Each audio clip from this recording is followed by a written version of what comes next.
Entertainment journalist and TV personality Tanika Ray faced new challenges and obstacles as she navigated the motherhood journey. Now she is helping other mothers, offering support, encouragement, and information with her new mom-centric podcast, Mamaste. In celebration of Black Maternal Health Week, the Chicago Defender spoke with the proud mommy about how Black women can be better advocates for themselves during their pregnancy and postpartum, and the community of mothers she has created with the Mamaste Podcast. Well, I wanted to talk to you today about another subject that has not been discussed. We've heard some other things, but Black maternal health and how Black women can better advocate for themselves. So can you start by kind of telling me a little bit about Mamaste, your podcast, and how that came about? Wow, I birthed Mamaste for so many reasons. For one, when I became pregnant, I didn't really have an inner circle of moms because I was a business girl. I was living the life and I had an incredible life, all, traveling a lot and engaged in a lot of very high profile events. And when I was pregnant, I realized, I don't know what I'm about to get into. Like there's the unknown, like doing a red carpet at the Oscars or on the Regis show, Regis and Kelly for the first time in front of an audience. There's a lot of those scary unknowns that you jump off the cliff and you figure it out. Yeah. Motherhood was different. Yeah. And even though I'm a risk taker and an adventurer, this motherhood thing felt really big and scary and not something I can improv. Right. It was something that felt daunting. And the 9-10 months I was pregnant, I tried to figure out what would make me feel aligned with this motherhood situation that I have never encountered any way in my life. So fast forward 5 years later, and we're in a pandemic. And that was the hardest time of my motherhood life, because not only was I tasked to be all the things to my child, but now add teacher, now add therapist, now add, a defender of whatever negative energy was coming through the media and through television. So it was a really dark moment for my mommy journey. Mm-hmm. And I found myself being very depressed and like, can I have postpartum 5 years later? Was a real question. Like, what is this? And so as we treaded along and I started to form really great mommy friends, even more so than I'd done when my child was 1, 2, 3, 4, and 5. I realized that these conversations we were having were vital, not only to me, but to the mommy verse at large. Mm-hmm. I can't be the only one who consistently needs my mommy friends in every way, mentally, physically. They hold you up spiritually. They keep you in line. And as much as we love to compartmentalize society these days, we love it. Mm-hmm. We don't put enough stock in how important moms are. They create the world. I just think it's so...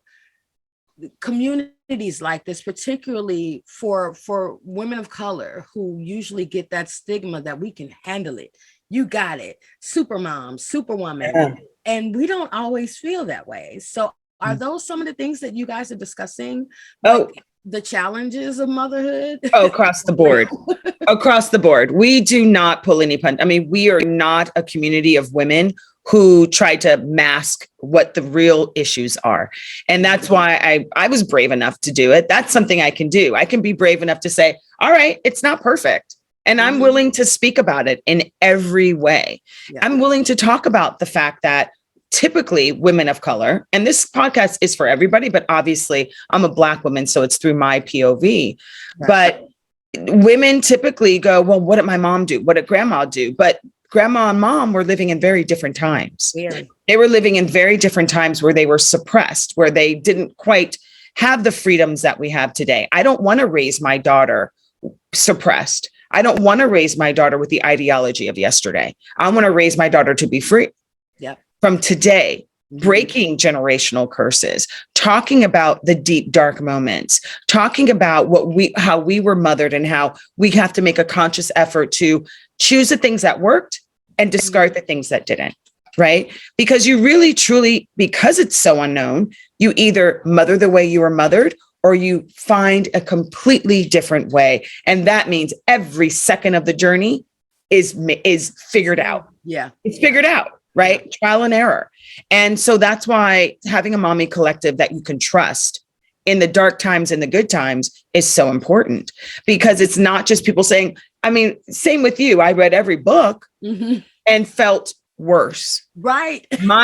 I'm not aspiring to make the perfect toddler meal as my way of parenting. Now, I think of this all the time. It's busyness is a trauma response. So what we do as soon to be moms is we read a lot, we stay busy, we decorate the room. Yep. That doesn't mean we are any more equipped to mother a human, to have a human come out of our body and set them on the right path in life. Now, we figure out, like you said, every single day is a new challenge, a new battle, a new road to tread.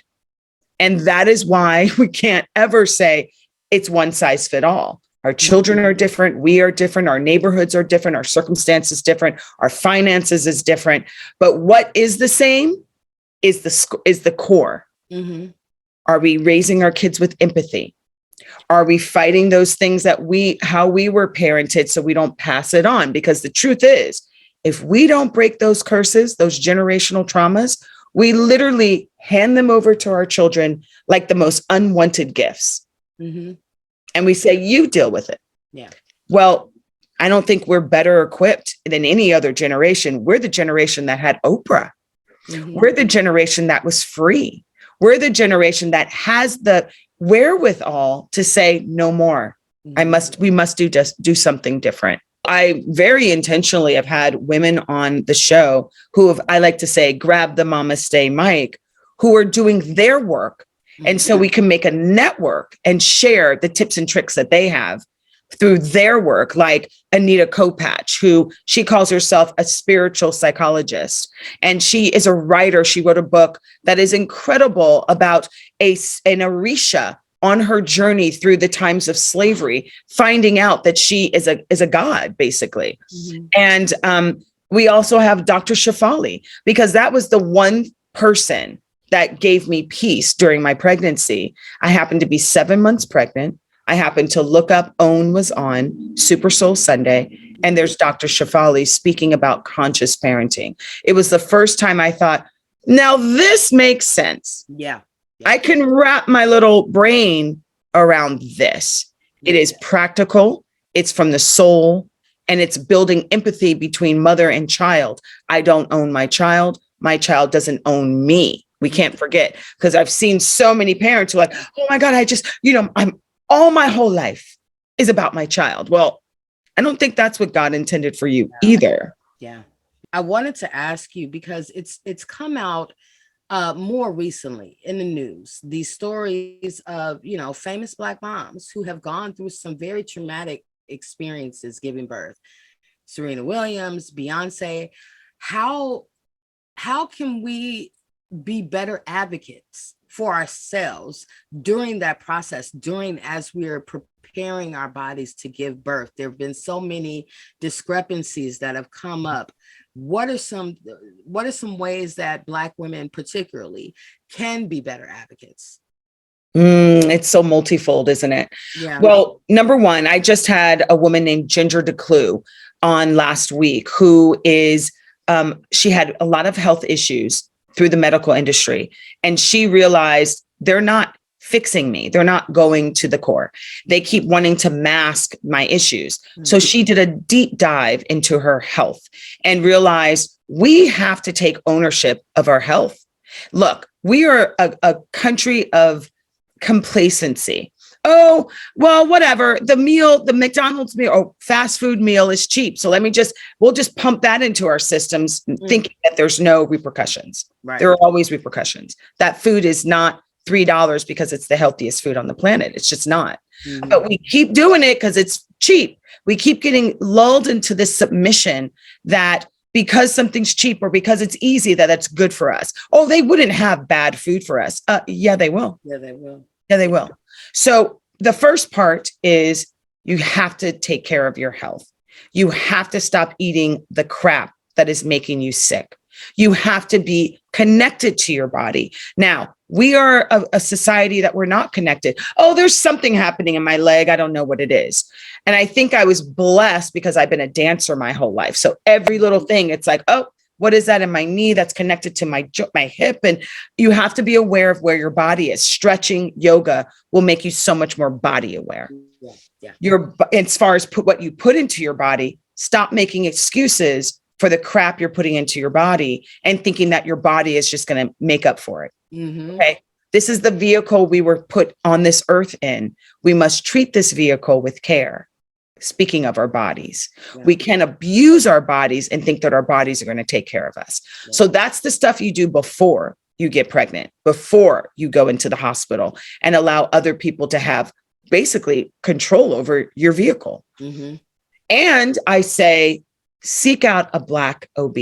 If you seek out somebody that reflects you, right? Obviously, Black OBs can take care of everybody in an incredible way, but specifically for a healthcare system that even in the books, in the way that they teach young doctors that our bodies are different, if that is at the core of the medical industry, we're in trouble. Yeah. It's the same way Black hairstylists can do our hair and everybody's hair. Same way Black doctors can specifically take care of our bodies. They see their bodies and our bodies, and they have a special interest. And so I had a Black OB. That was really important. As all the other people in the room were not of my culture, they all, geriatric pregnancy. They continually, because I'm aware, I realized where they were trying to throw fear into my delivery. Every single, your blood pressure. I never got concerned because my Black OB was like, you're fine. Yeah. You're fine. What they don't learn on a full level is that our blood pressure is different. Those are the things that are different. I had a doctor concerned I had a deadly disease because my white blood count was lower than they expected. Black people have a lower white blood count. Does everybody know that? Or do they immediately think I'm dying because it's different than what they know based on those books that only speak about one culture? So we have to be vigilant in every way. And I don't think we talk about the importance of keeping not just our physical health intact, but our mental, emotional, spiritual health, because we're carrying a life that we don't want to, impart that stuff into. Can you speak about the overall self-care that we should be taking as we're on this motherhood journey, particularly before giving birth? Yeah. I'm very aware of the privilege that I had savings, and I was able to really nest. I was able to really spend the time at the beach, doing all the things, hiking, doing all the things I wanted, dancing, while I was pregnant, and not feeling the stress of having to go to work until 3 weeks before I gave birth. That is a lot. Remember, this is a patriarchal society. So the care of the concern of the mom who is carrying a life is very little. The one thing I noticed was, people open doors for pregnant women. That was really lovely. But outside of that, you're wholly responsible for your mentals. Make sure that you are doing things that you want to impart on your child. Think of your child as already being here. And which is really what I was doing. I want to hear beautiful music. I want to see nature. I want to be at the beach. I want to dance. I want to have my baby dancing with me. All those things are vital. I want to journal. I want to make sure her room is I feel into your belly. Who is this child? Now, people don't understand how much energy speaks to you. Yeah. You got to get aligned with your energy. And I was one of those moms that knew I could feel her. Well, I did think it was a boy for a really long time, but once I knew it was a girl, I really felt into meditation, your eyes closed, those quiet moments. Baby, who are you? Baby, speak to me. Feel what music they respond to. I remember I was at UCLA for a concert and Snoop Dogg was playing, and I was probably 8.5 months pregnant because life don't stop. Right. And having the best time, but craving a spicy kielbasa. Never had, and I'm a vegetarian. So I was like, okay, I had it, and the baby tossed and turned. When I say alien in your belly, tossing and flipping and turning, I was like, oh, okay, so we don't like spicy. We don't like spicy. Listen to your body. And if you can't find a Black OB, Black doulas are popping up everywhere. Yes, yes. Find out the foods that really feed your body. And as far as mentally, read the things that bring you joy. Don't read the books that are only about the exterior, the perfect meal and how to satisfy your husband and child and all these crazy things. Read about how to make sure yes, you're pregnant, but feed your mind, evolved, shift. Do the Iyanla Van Zants and the Lisa Nichols and the Tony Robbins and the Deepak Chopras. Go on the Oprah Meditation 21 day challenge. Do these things to expand you, because your child will literally copy everything that you do. Yeah. So if you have bad habits, they're going to have bad habits. If you don't honor yourself, they're not going to honor yourself. And moms have this bad habit of, you do this, and then they don't do it. You have to be authentic with your word and be true to it. Yeah.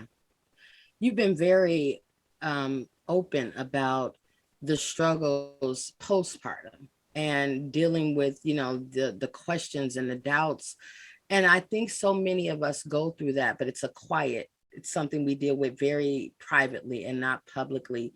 Can you talk about how we deal with those emotions? They're not all, everybody's not always glowing and basking in motherhood afterwards. There's a lot of stress and questions involved. How did you deal with postpartum?